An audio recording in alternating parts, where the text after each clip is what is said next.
Welcome to The Reconnect with Carmen LaBerge. We're applying the mind of Christ to the matters of the day so that you can connect the eternal with the everyday and get ready to head out into the world that God so loves in ways that honor Jesus. So let's get started.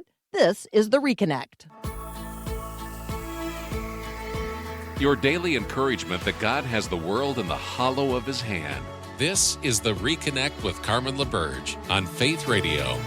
If we're gonna fly, we fly like eagles, arms out wide. If we're gonna fear, we fear no evil. We will rise. By your power we will go. By your spirit we are bold. If we're gonna stand, we stand as giants. If we're gonna walk, we walk as lions. Hello, my friend. Yes, the text line is open. Lots of people jumping in on the text line today with all kinds of prayer concerns and interests and follow-up questions. And so you can participate in the conversation there as well, 877-933-2484. I'm Carmen LaBerge. You are joining us in hour 2 of The Reconnect on this Monday, the 11th of May. So if you missed any portion of the first hour, you can go back and listen to that later as a podcast. You can subscribe to The Reconnect with Carmen anywhere you get your podcasts. And always you can find it at myfaithradio.com. I want to lead off in terms of some headlines here at the top of this hour with just a comment that ideas have consequences and bad ideas have victims. And so there is a story from the Denver International Airport. This happened late Friday night. A person made a decision. A person made a decision to jump the fence and run onto an active runway. That person's decision to do that had a consequence. A Frontier Airlines plane struck and killed that person. That subsequently sparked an engine fire, which filled the cabin with smoke and forced all 231 passengers aboard that Frontier Airlines plane and its crew members to have to evacuate via those runway slides. During that evacuation, 12 passengers were injured, 5 hospitalized. This one person who had the idea, for whatever reason, that jumping a barrier fence and running onto an active runway was for them a good decision, well, that had consequences, not just for them, ultimately, but for many others. And so today, I want you to consider the consequences of your actions. I want you to have a conversation with somebody about the consequences of ideas. Ideas have consequences. Bad ideas have victims. Speaking of travel, the United States is in the process of flying 17 Americans home from the infected cruise ship where there has been an outbreak of the Andes version of the hantavirus. And so the ship docked in the Canary Islands, and the United States is actively working to bring home the 17 Americans. The CDC staff, or staff from the Centers for Disease Control and Prevention, will be escorting those passengers. None of the U.S. passengers have tested positive. None of them have symptoms, but they are going to be transported to a specialized medical facility in Nebraska for further evaluation. So they will probably then, however long that isolation period is going to last, they will then likely be asked to self-isolate for 42 days. So I just want you to do the personal math for a moment. You went on a cruise, right? And it sounded like a really fun idea. Ideas have consequences. You probably did not anticipate that the cruise ship that you were going to be on was going to end up not going where that you had thought it was going to go at the pace you thought it was going to go, nor that it would become a morgue of sorts. Nor that you would have to be evacuated by your country and then kept in some specialized medical facility in Nebraska under CDC isolation. And then that you would have to self-isolate for 42 days. So I just want you to think for a moment about the people who like took vacation from work to go on a cruise. Yeah, could you pray for all these people today? And then I want to lift up very quickly and briefly and celebrate Dr. Stephen Kornfeld. Dr. Stephen Kornfeld, like everybody else on the ship, is taking a vacation. And you could think of him as like the guy on an airplane when they make the announcement, is there a doctor on board? Is there any doctor on board? And Dr. Stephen Kornfeld raised his hand. Now, you could say he was in just the right place at just the right time, or you could think he was just in the wrong place at the wrong time. That's a matter of perspective. Dr. Stephen Kornfeld is an oncologist from Bend, Oregon. And it won't surprise you that the ship's medic was one of the first people exposed, because obviously the first person who got sick with this very deadly, super contagious hantavirus, the vessel's primary medic got sick fast. So, is there a doctor on board? Is there a doctor on board? And Dr. Stephen Kornfeld answered that call, this oncologist from Bend, Oregon, who was on vacation. And he then became the de facto ship doctor for the rest of the cruise. Initially a passenger, Dr. Kornfeld stepped in to help treat other passengers when not only the primary ship's doctor, but several staff members also fell ill. And so the ship experiencing this outbreak of the Andes virus, the type of the hantavirus, during which at least 3 people died and at least 6 other people were infected, including the ship's original doctor. I just want you to think for a moment about what the announcement in the culture or in wherever you might be in the world, what kind of announcement would come over the loudspeaker? Is there a doctor on board? Is there a therapist on board? Is there a teacher on board? Is there a Christian on board? Is there someone to help? Is there anyone to help? Would you help? Would you volunteer in this crisis? We can't just be the people who like sit around as passengers and wait, and we can't lock ourselves away from people in need. Is there a doctor on board? Would you volunteer in the midst of this kind of crisis? Would you put yourself at personal risk? I just want to celebrate that Dr. Stephen Kornfeld did. That's exactly what he did. And I think it's a challenge and a consideration for each and every one of us today as well. What do you fear? Who do you fear? What are you afraid of? Where could you help? Where would you run toward the crisis or the challenge? The United States and Iran are trading both fire and peace proposals. No resolution yet. Russia and Ukraine are in a 3-day pause of their 4-year war. I am hopeful that that ceasefire will turn into some kind of real peace. What headlines have your attention and your prayers? It probably depends on where you are and what has your attention and your focus. And I guess in the midst of it, I just want to acknowledge that God's got it all in his hands. Where are you traveling this summer? What kind of plans have you got for summer vacation or study tours? Elizabeth Neumann recently returned from a trip to Northern Ireland, where she spent time learning about the Troubles and the role that people of faith have played in quietly sowing and fostering peace in communities plagued by decades of trauma. So she's going to share some of what she learned with us next here on The Reconnect.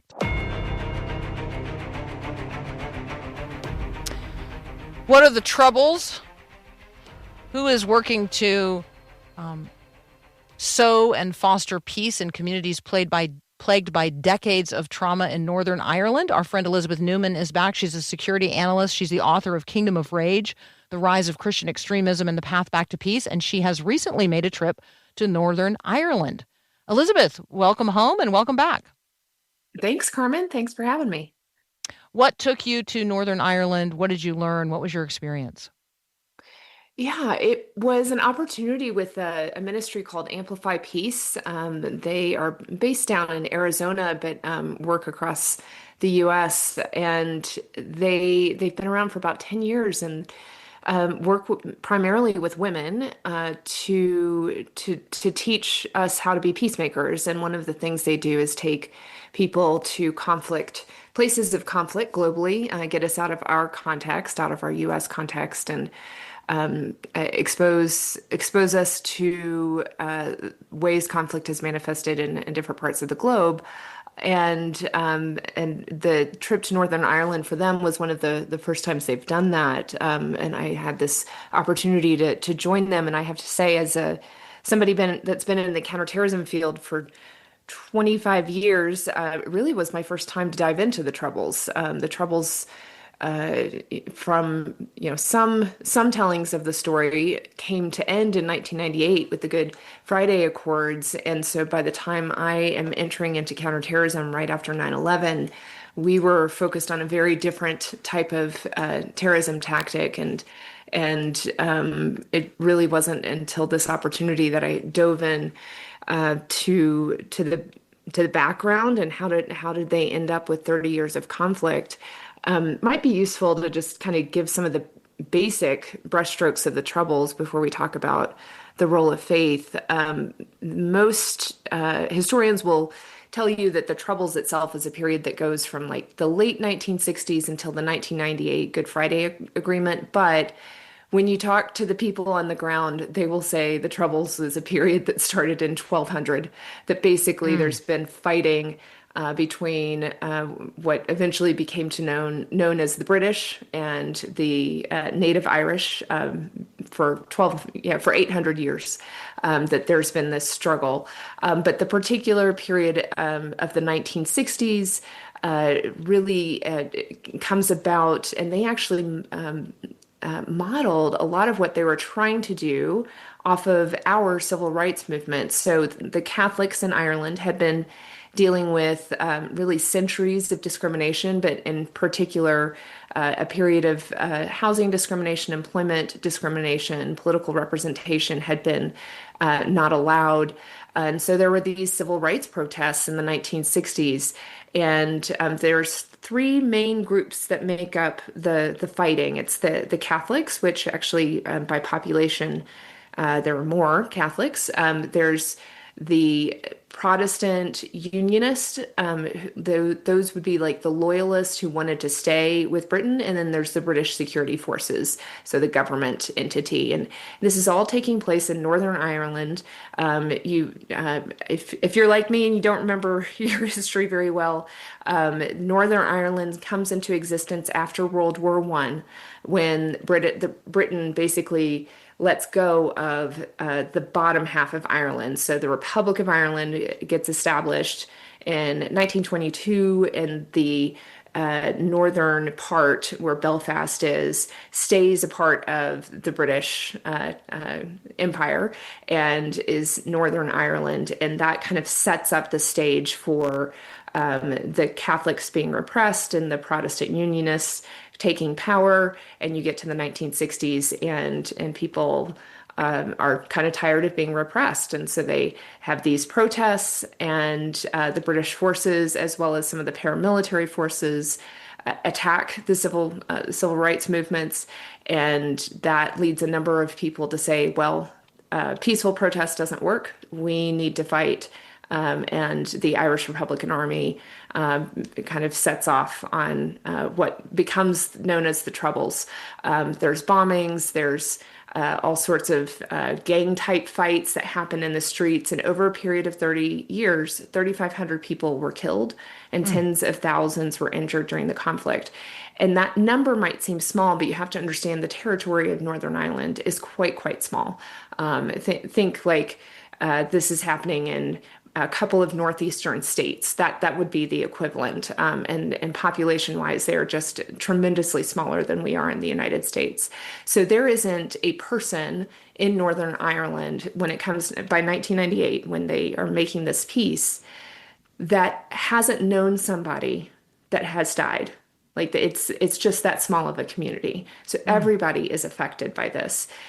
All, any child born during this period, even if they weren't necessarily of age, they're inculcated in the fear and the trauma that comes from this kind of violence. So in 1998, they reached this peace agreement, and you think this is good. Peace is good, Carmen. We don't want bombings. We don't want shootings. This is good. And part of the what we were studying is there really peace? Is the lack of violence actually peace? And as with, I've been in several places that have gone through peace processes, and the answer is always complicated.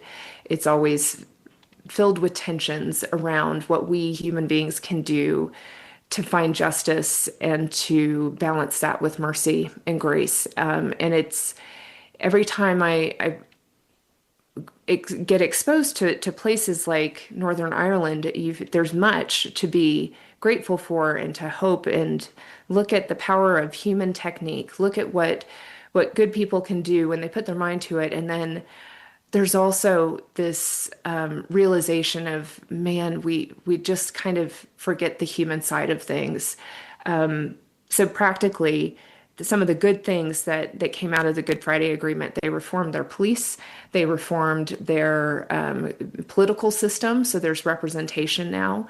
That employment discrimination isn't allowed anymore. There are things built into their institutions to address some of those underlying causes that led to the troubles. But when we were there on I guess it was 2 or 3 Saturdays ago, there was another bombing from people who were dissidents of the IRA. The IRA doesn't exist anymore, but there's not actually peace. There are a lot of people with a lot of unanswered questions, loved ones that just disappeared and they've never found them, and nobody's been brought to justice for those atrocities.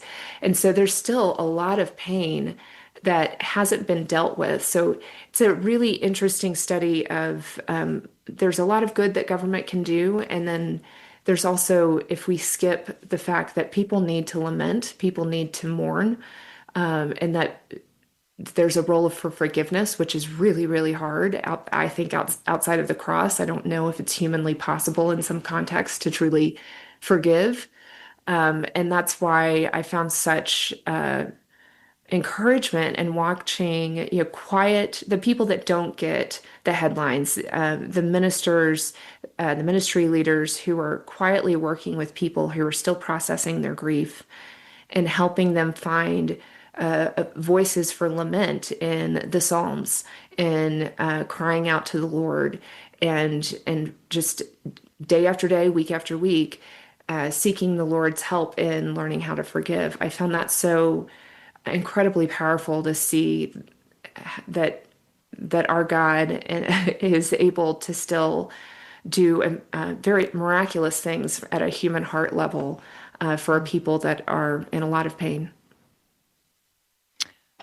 Thank you for sharing your reflections. And I think that when we think about peace, and we think about being peacemakers, and we think about sowing peace, and we also think about ourselves and the gravesides where we have stood, or the injustice that we feel, it's really hard to imagine the generational reality of living in a place where every person knows someone who died in a conflict with an identifiable group of other people.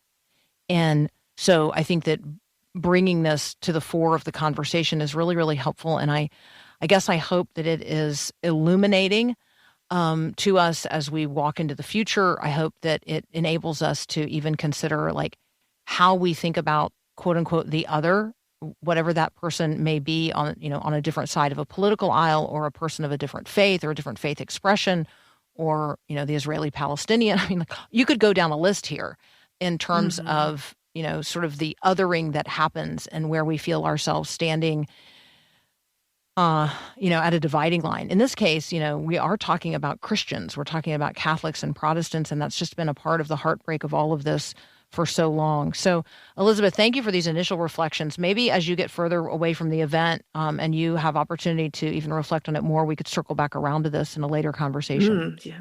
Yeah, I'd Yeah. like that. All right, let's take a brief break. When we come back, I am going to ask Elizabeth to just reflect on some headlines that we've been seeing. Like, here's the headline: political violence is on the rise. What does that mean? Is that really true? What kind of political violence, or from what quote unquote side, and what kind of rise? Steady rise, spike? So we're going to just talk about reading the headlines and getting a perspective on that next. You're listening to The Reconnect. Hey, I really like it that you listen whenever you want, wherever you are, at all times of the day and night. That is so cool. So thank you so very much for all the ways in which you support this ministry with your prayers and words of encouragement. Right now, in order for this podcast to be available everywhere all the time for everyone, I actually need your help.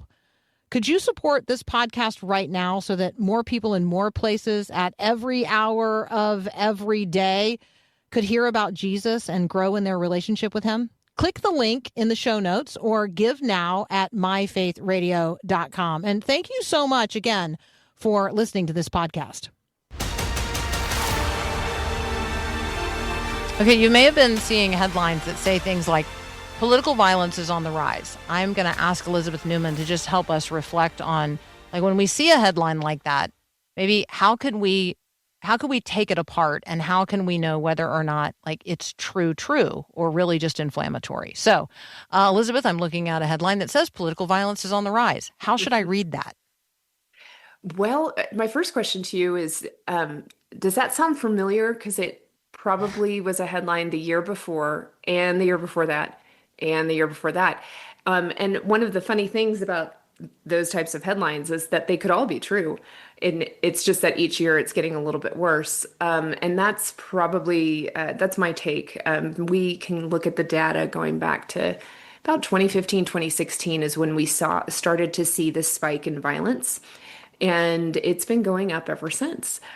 So it's true that political violence is on the rise. It's also true that this is not new, meaning we've been grappling with this for a decade, and the motivations have shifted a bit.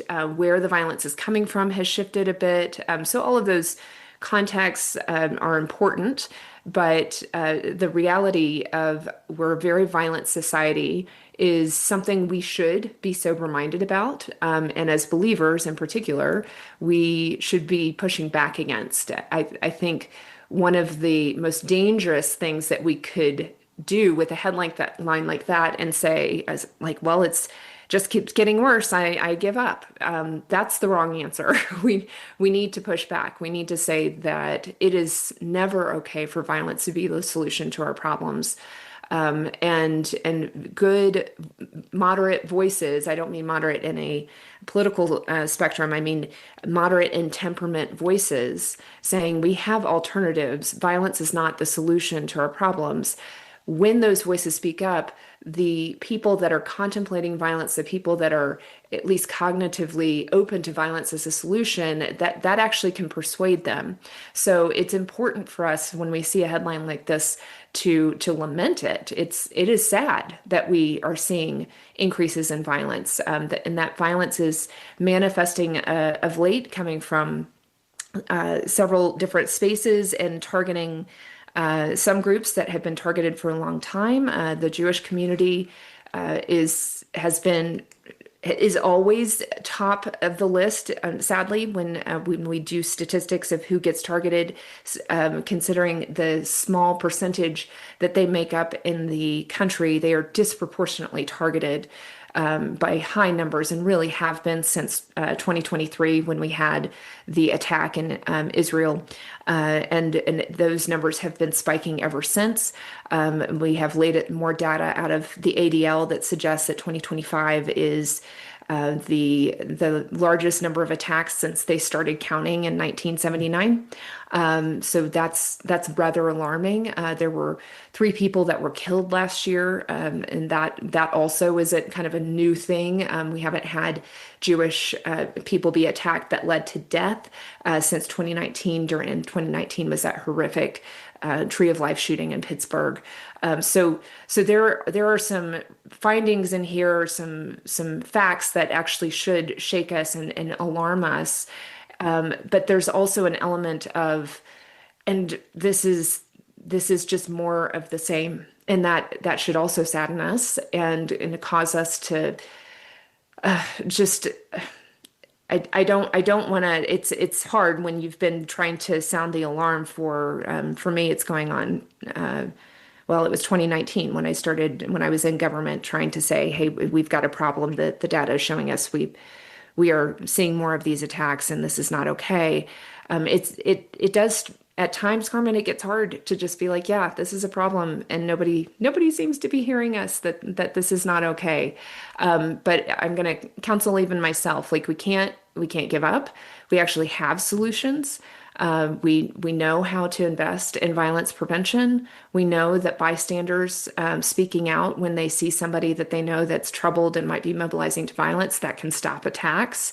And we also know that public sentiment matters. When the public says, we are not a violent people, we do not choose violence as the way to address our problems, that really, really matters. One last point, because one shift that has happened, and it started about 3 years ago, it really came to the forefront last year, and we now have the data to say, yes, definitively, we are seeing violence against persons also come from the left.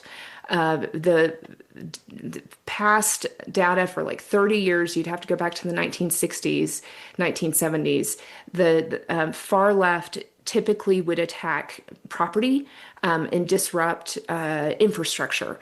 They would not attack people. That has shifted.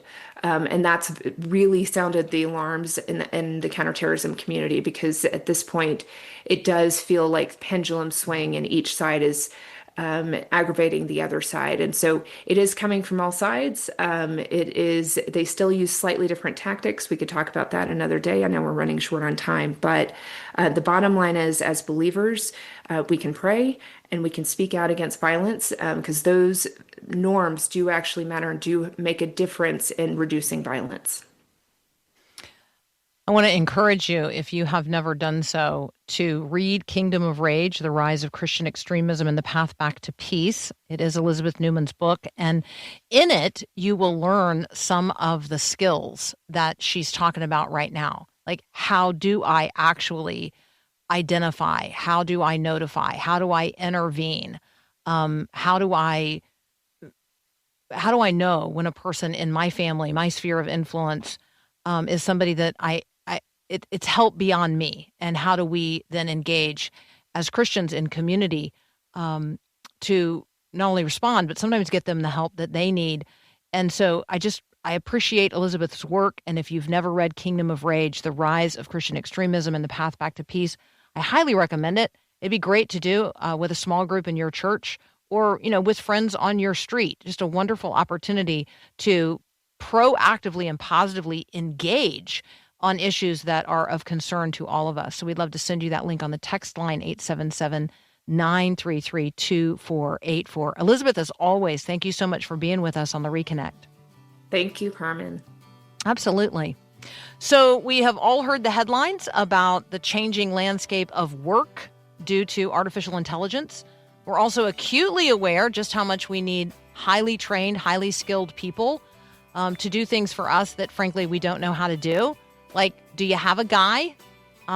Electricians, plumbers, solar installers, HVAC techs, welders, all the people who install, service, and restore all of the things that we use every single day. Do you know a guy? Like, who do you call? And then what kind of character is that guy? I got a guy, but what kind of guy is that guy? Dave Haytag is passionate about the craftsmen who are actually doing the work. He's more excited even about the craftsmen who created each and every one of us. He's passionate about equipping the emerging generation of craftsmen in the world today, that they would be men and women of character. And so we're going to take up the craftsman's code next with Dave Haytag. You're listening to The Reconnect.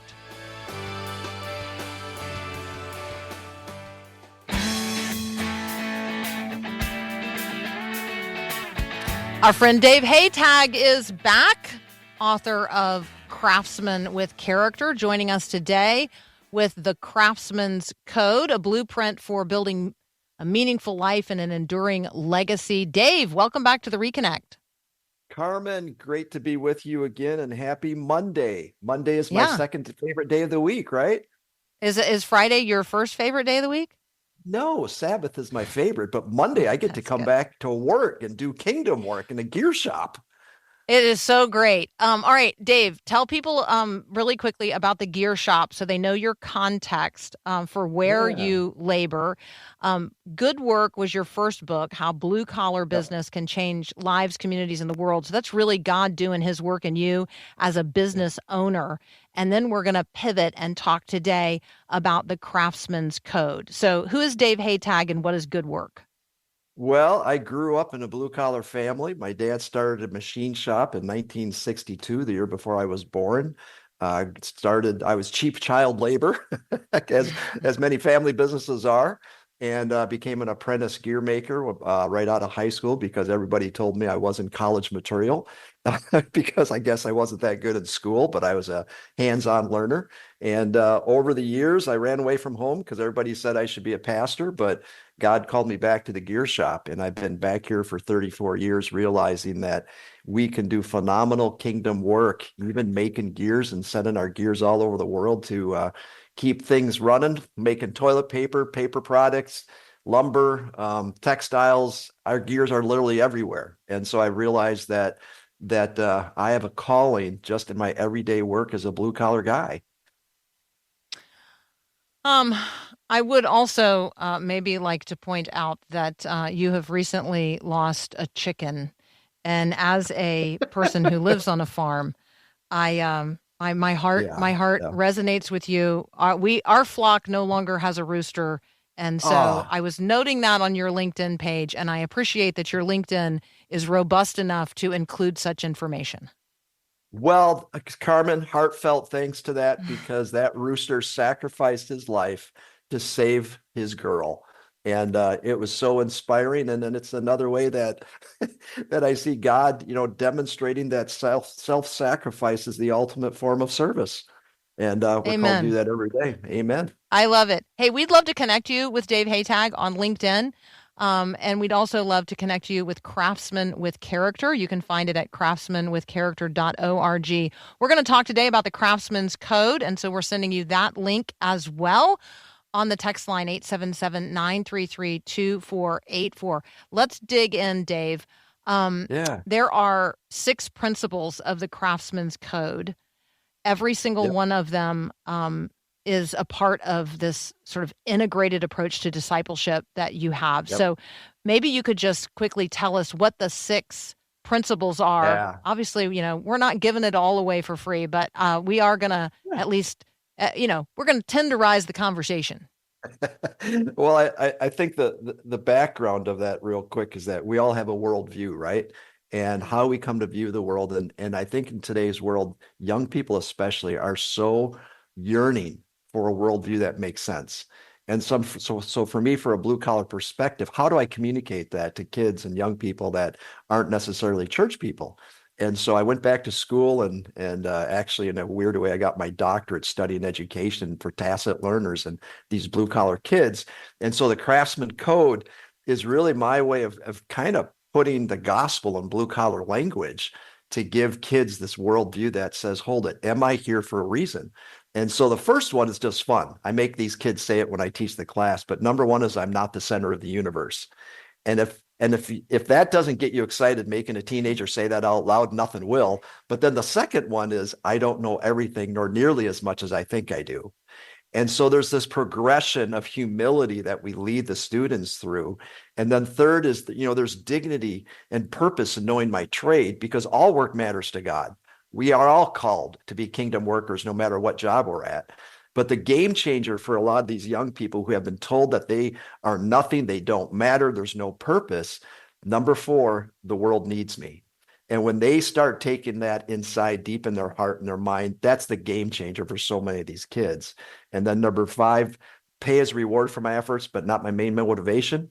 And lastly, number 6, every person has unique gifts and talents. So the whole book is just trying to delve into that deeper worldview that this is what it means to be a person of purpose and of dignity and of character that God calls us to. I had the occasion earlier this year to meet Billy. And Billy is, Billy thought he would be finishing his sophomore year of college right now. But that's not what's happening because Billy didn't make it through his freshman year of college. And so I want you to talk to Billy because Billy feels like a failure. He Wow. doesn't know that it's okay to be the young man that God has created him to be with his particular. I'm going to tell you that in terms of character, like Billy's the kid I would want in my life. Wow. Of all the kids that I was with. And yet Billy doesn't feel that way about himself. So I just thought, Dave, I would let you talk to Billy for a minute. Oh, I'd love to meet Billy in person because the first thing I would say, Billy, it's okay that you didn't finish get through your sophomore year. Only 30% of our population actually gets a university degree. But the reality is that we're all talented and gifted in so many ways. And our society and even the church has sent us a really bad message that if you don't get a 4-year university degree, you don't matter. Well, things have changed a ton. And, who can afford the debt these days of university? And not saying, university still has a role for some people, but for the majority of us, especially if we're tacit learners, there are phenomenal careers in so many different of our industries, whether it's machining or the trades or wherever, but we are all uniquely gifted and qualified and called to serve wherever we're at. So Billy, I would say, let's take a look at who you are, how God has gifted you and see where you fit, because I've absolutely no doubt that there's a role for you in the kingdom of God and serving with whatever gifts and talents God's given you. You are not an accident. So my hope for you, Billy, is that you would come to recognize that God has given you superpowers to serve him and to allow his goodness to flow in you and through you to serve the world in a way that only you can do, because God has uniquely gifted you in this very, very unique way. People on the text line, not surprisingly, are not only loving you and reminded how much they love you, Dave, but also very appreciative of the links and information we're sending them about the Craftsman's Code, a blueprint for building a meaningful life and enduring legacy. If you're listening or you just tuned in, you're listening to the Reconnect. We're talking with Dave Haytag. We're talking about what it means to actually engage with a young person and expose them to these 6 principles of the Craftsman's Code and to walk with them so that they can enter into whatever trade, whatever work, whatever life experience God's calling them into, and do so as a disciple of Jesus. Like it's so much more important than what we do is who we are and how we do it. And so Amen. This is a worldview conversation. As Dave has already expressed, it really is designed for, sort of the non-book learners among us, the tacit learners. So we'd love to connect you with the Craftsman's Code. We'll do that on the text line 877-933-2484. When we come back, we're just going to let Dave continue to plumb the depths of this with us. You're listening to the Reconnect. Psst, have you heard the news? Listening just got better with the new and improved Faith Radio app. No more restrictions, no more static, no more missing your favorite shows. Now, listen when you want, where you want, and share with everyone. When you need hope, encouragement, Jesus, it's right there on your phone. Text the word app to 877-933-2484 and follow the link or search Faith Radio Network in your app store.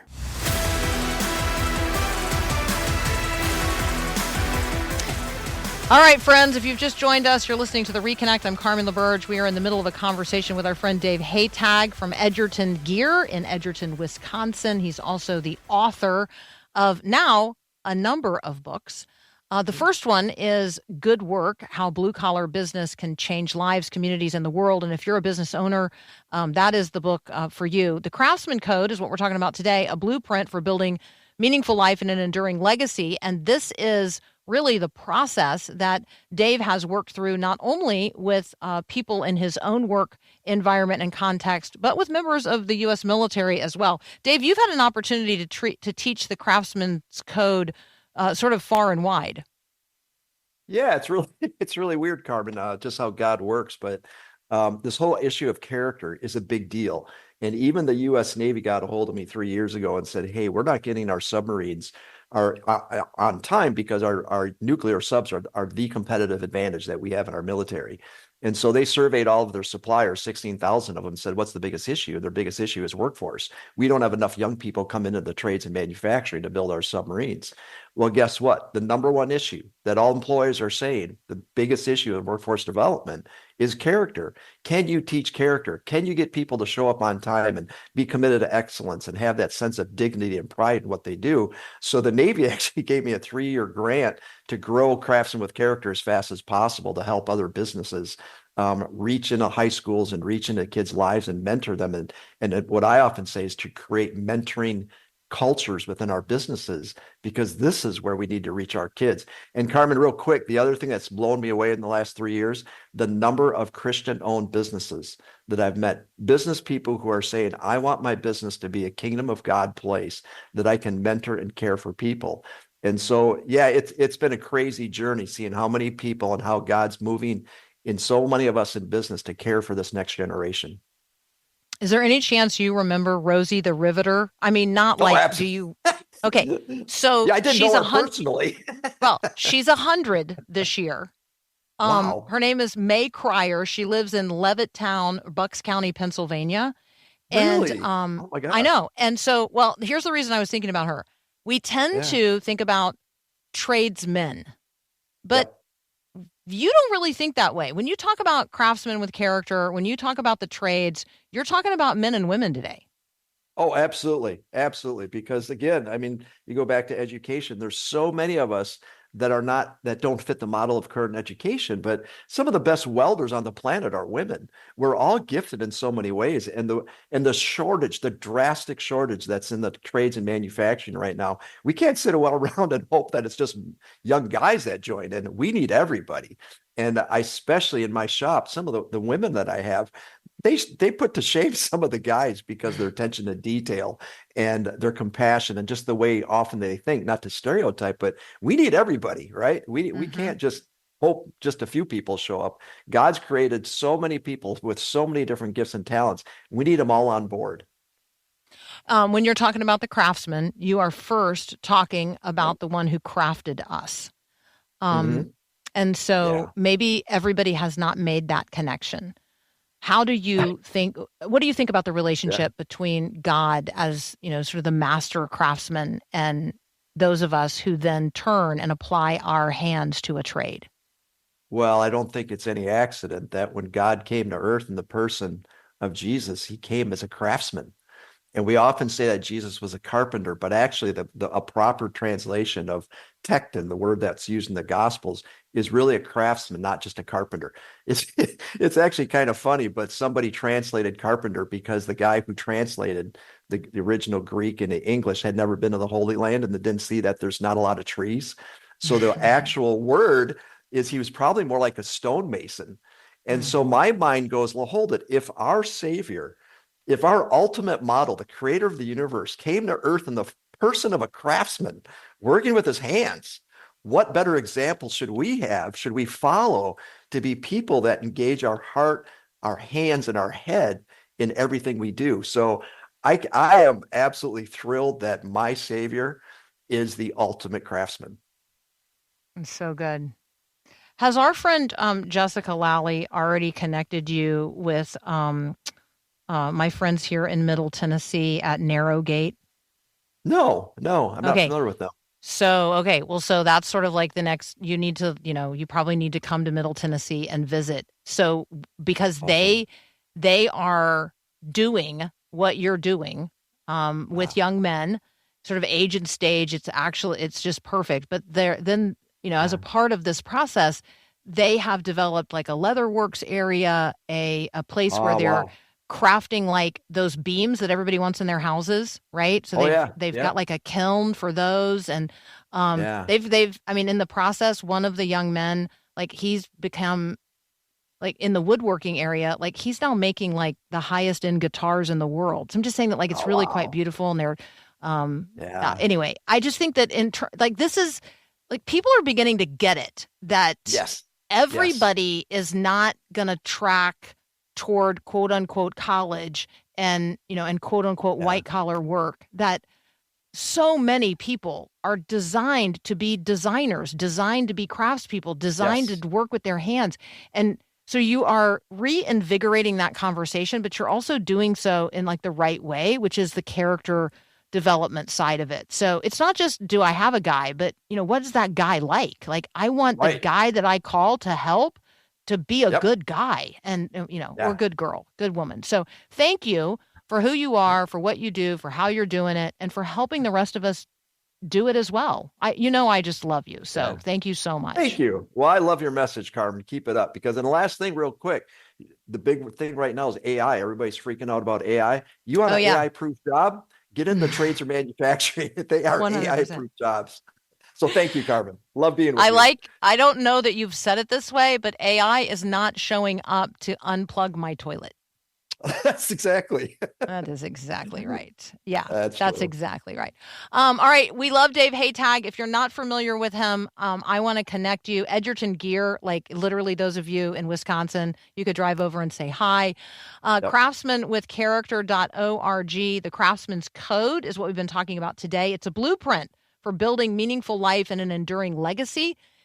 Dave's previous book, Good Work, How Blue-Collar Business Can Change Lives, Communities, and the World. Highly recommend.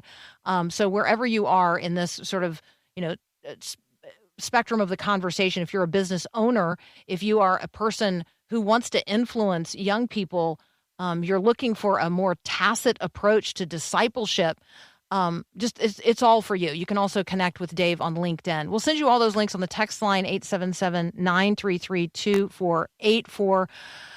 Okay, take a deep breath because we have like a minute left on the Reconnect today. If you missed any portion of the conversation or you want to go back and you want to hear it again, or there's a part of it that you're like, I got to share that with, well, for me, my friend Billy. Like I want to share this last conversation that we had with Dave. I want to share that with Billy. And so how am I going to do that? Well, I'm going to wait till it posts as a podcast, and then I'm going to go get the link and I'm going to text it to Billy. That's how that's going to work. And you're like, well, where am I going to find that? Well, you can subscribe to the Reconnect with Carmen wherever you get your podcasts. You can also pick it up really easily at myfaithradio.com, myfaithpodcast.com. We make it as easy as possible. Yes, you can always get it at carmenlaberge.com as well. All right, my friend, put yourself in a posture of receptivity for today's blessing. The Lord bless you and keep you. The Lord make his face to shine upon you and be gracious unto you. The Lord lift up his countenance upon you and give you his peace. That's what the world needs. Not another piece of our minds, but the peace of the mind of Christ. And you're just the person to give it to them. Have a great day, and God bless.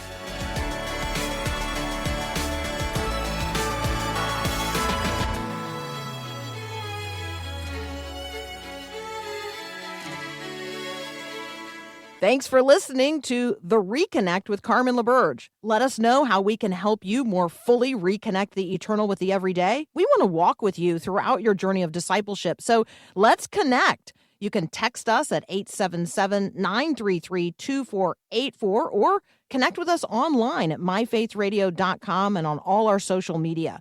I look forward to connecting with you as we each seek to reconnect the eternal with the everyday. There are moments in life when you don't know what comes next. In one moment, everything changed. Moments of loss. My world, everything starts falling apart. Moments of fear. I tried to slow down and I couldn't. I'm putting both feet on the brake pedal and nothing's happening. Moments of doubt. If you're real. And in those moments, people discover something unexpected. That's the moment that the color came back in the room. It was literally like a light switch went on. On the Wow God Stories podcast, you'll hear true stories of real people. We start spinning out of control and we start calling out on the Lord. I owe him my very life. And when we say Wow God, We're talking about the one true living God. I just sensed God say, help this woman. And I just told her about Jesus. Wow God Stories, wherever you get your podcasts.